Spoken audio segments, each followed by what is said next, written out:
Hello friend, study अड्डा के YouTube channel में आपका स्वागत है। आज जो हम कंप्यूटर का देखेंगे, एसएससी एमटीएस में जो कंप्यूटर से रिलेटेड क्वेश्चन आए हुए हैं उनके बारे में जानेंगे। वैसे तो कंप्यूटर से ज्यादा क्वेश्चन नहीं आते हैं, लेकिन 1 से 2 क्वेश्चन आपको देखने को मिल जाएंगे। तो 2008 से 2016 के बीच जितने भी कंप्यूटर के क्वेश्चन आए हैं वो हम यहाँ पे कवर करेंगे। शायद एक पार्ट में तो नहीं होगा, 2 पार्ट तो कम से कम लगेगा। तो ये पार्ट 1 है। तो अगर आपको हमारा वीडियो पसंद आया तो प्लीज लाइक, कमेंट और शेयर जरूर कीजिएगा। लाइक करना मत भूलिएगा। और अगर आप हमारे चैनल पे पहली बार आए तो हमारे चैनल को सब्सक्राइब कर लें। सब्सक्राइब करने के बाद प्लेलिस्ट जरूर चेक कीजिएगा। उसमें banking, SSC CGL, SSC MTS से रिलेटेड बहुत सारे वीडियो हैं जो आपके काम के हो सकते हैं। तो चलिए शुरू करते हैं। पहला क्वेश्चन, सिस्टम को बूट करने का अभिप्राय क्या है? देखिए, जब हम सिस्टम को बूट करते हैं इसका मतलब हम ऑपरेटिंग सिस्टम को लोड करना चाहते हैं। मीन्स हम जो है अपने कंप्यूटर में जिस पे काम करते हैं, ऑपरेटिंग सिस्टम ओएस जैसे window 7, window 8, window XP, Linux, इन सब के बिना हम तो काम नहीं कर सकते अपने कंप्यूटर पे। तो जब हम सिस्टम को बूट करते हैं मीन्स जो ऑपरेटिंग सिस्टम हमारा पड़ा हुआ है उसको हम लोड करते हैं।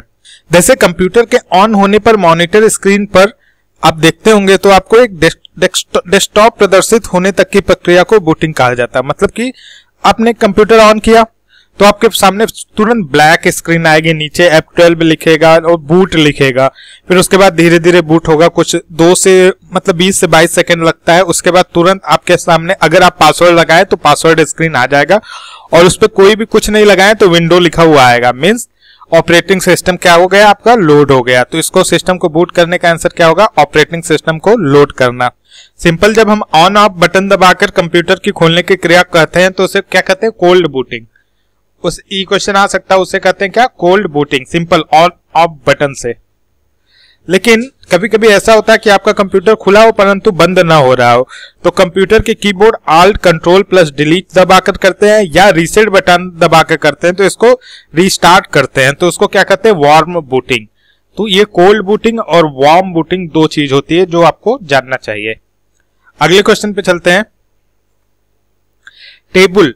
टेबल की पंक्तियों को अद्भुत ढंग से पहचानने वाले गुण को कौन सी कुंजी कहते हैं?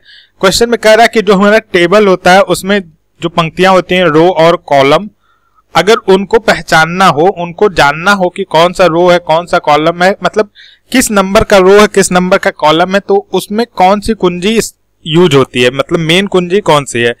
तो जानते हैं डेटाबेस का जो प्रबंधन प्रणाली है उसमें रो एंड कॉलम, जिसको टेबल की पंक्तियों को जानने के लिए हम प्राथमिक कुंजी, यूनिक की या प्राइमरी की का यूज करते हैं। तो हमारा आंसर क्या होगा? प्राथमिक।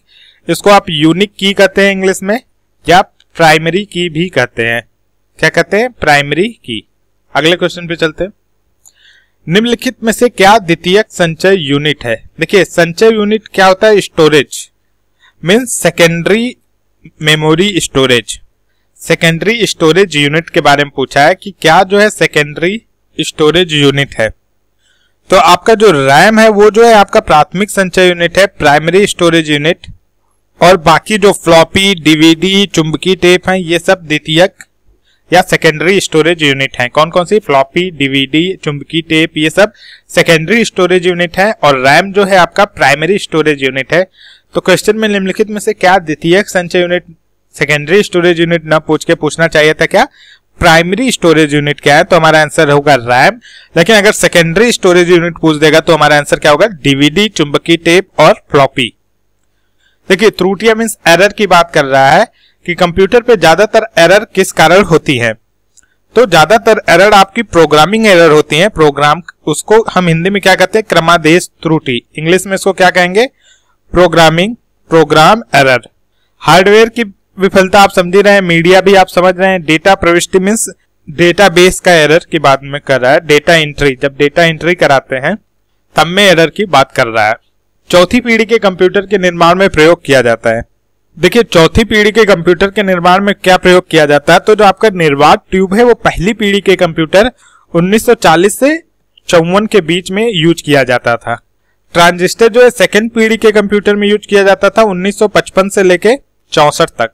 आईसी चिप्स का प्रयोग जो है थर्ड जनरेशन में होता है 1965 से 71 के बीच में किया जा रहा था। तो क्या हमारे पास क्या बचा ऑप्शन, सूक्ष्म संधारित्र। इसको आप माइक्रो प्रोसेसर भी कहते हैं, माइक्रो प्रोसेसर इंग्लिश में क्या कहते हैं, माइक्रो प्रोसेसर।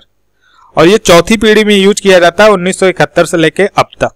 तो हमारा आंसर क्या है, चौथी पीढ़ी के कंप्यूटरों के निर्माण में प्रयोग किया जाता है क्या, सूक्ष्म संधारित्र या माइक्रो प्रोसेसर। दूसरी पीढ़ी की कंप्यूटरों का काल क्या था, मैंने अभी आपको बताया कि दूसरी पीढ़ी के कंप्यूटर का काल जो है 1955 से लेके क्या था 1964, और पहली पीढ़ी का क्या था 1940 से लेके 1954, द्वितीय हो गया 55 से 64 एंड थर्ड पीढ़ी क्या थी 1965 से लेके 71। आगे क्वेश्चन देखते हैं, लैन का पूरा नाम क्या है। देखिए लैन का पूरा नाम है आपका local area network, local area network. इसके अंदर क्या होता है, जब एक कंप्यूटर नेटवर्क जो घर, कार्यालय अथवा स्कूल जैसे भवनों के छोटे समूहों के लिए नेटवर्क प्रदान करता है तो उसको लैन नेटवर्क कहते हैं, लोकल एरिया नेटवर्क। मतलब ये एक बिल्डिंग के अंदर ही होता है, एक बिल्डिंग भी नहीं, ज्यादा बोल दे एक घर के ही अंदर होता है।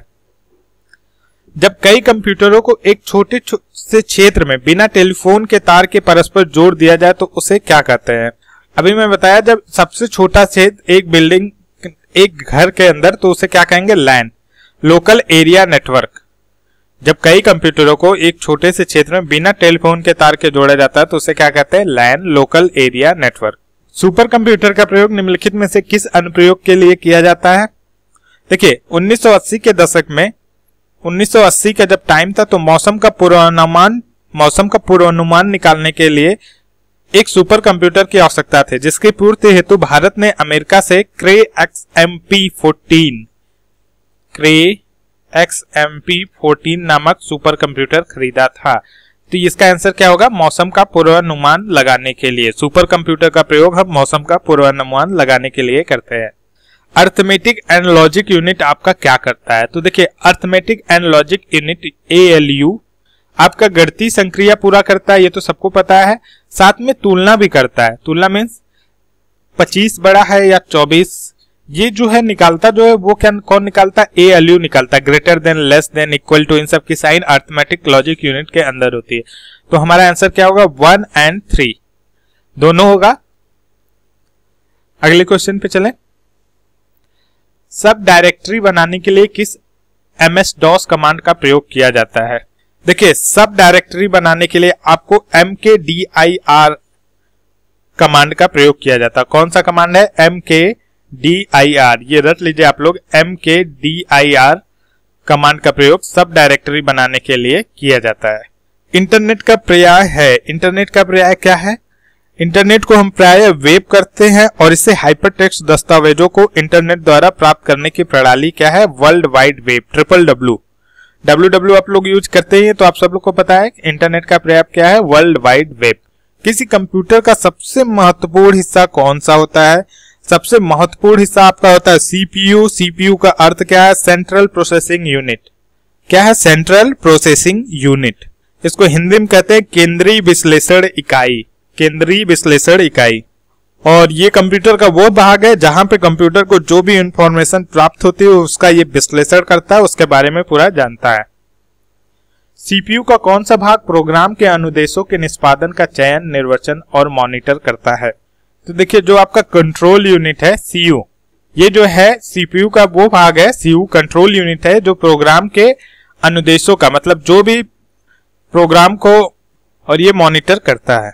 देखिए कंट्रोल यूनिट आपका वो पार्ट है जो प्रोग्राम के जो भी अनुदेश दिए जाते हैं उनका निष्पादन, चयन, निर्वचन और मॉनिटर करता है। मतलब उनको रखना है, उनके साथ क्या करना है, ये सब जो है चीजें CU करता है, कंट्रोल यूनिट करता है। MS वर्ड में बहुविध शब्दों, लाइनों या पैराग्राफ का चयन कौन सी कुंजी। देखिए MS वर्ड में जब आपको एक से ज्यादा शब्द, लाइन या पैराग्राफ का चयन करना होता है तो आप कौन सी की का यूज करते हैं। आप जो है कंट्रोल की का यूज करते हैं। आप कंट्रोल कुंजी मतलब कंट्रोल की को दबाकर जो है सब कुछ सेलेक्ट कर सकते हैं। तो आपका आंसर क्या होगा, कंट्रोल, CTRL। इसमें से आपको चयन करना कि कौन विषम है। देखिए DVD, hard disk, floppy disk ये सब सेकेंडरी मेमोरी हैं, जहां पे रोम जो है रीड ओनली मेमोरी आपका क्या है, प्राइमरी मेमोरी है। तो अलग क्या है, रोम जो है अलग है, तो विषम रोम होगा। हमारा आंसर B सही होगा। आशा करता हूं कि ये वीडियो आपको पसंद आया होगा। हमारे पास जो SSC MTS से रिलेटेड जो भी इंफॉर्मेशन थे वो हिंदी में ही थी, इसीलिए मुझे हिंदी में ही शेयर करना पड़ा। मैं कोशिश कर रहा हूं अगर मुझे इंग्लिश में मिल जाता है तो मैं जल्द ही इंग्लिश का भी वीडियो एक कंप्यूटर पे बना के लाऊंगा। Thank you friend.